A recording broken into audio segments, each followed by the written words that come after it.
May tipo ka bang bilhin na lupa? Paano mo malalaman kung pasok to sa requirements mo? Hi, Architect JM. Location, location, location. Ito daw yung pinaka-importanting consideration sa pagbibili ng isang property.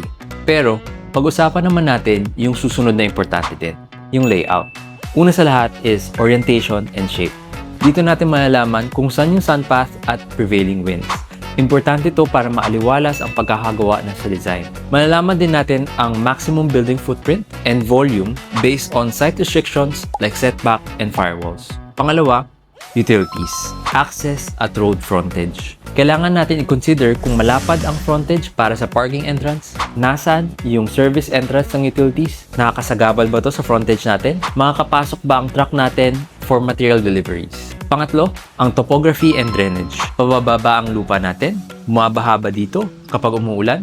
Kailan huling bumaha dito sa area na to? Isa pang tip, pwede mo rin i-check ang hazards like flood, earthquake, and even landslides sa noaa.up. Ang susunod ay ang views and privacy. Is there a way to maximize the views kung may mountains or vistas nearby? Or masyado bang mataas ang kapitbahay natin? Last but not the least, ay ang neighborhood and immediate vicinity.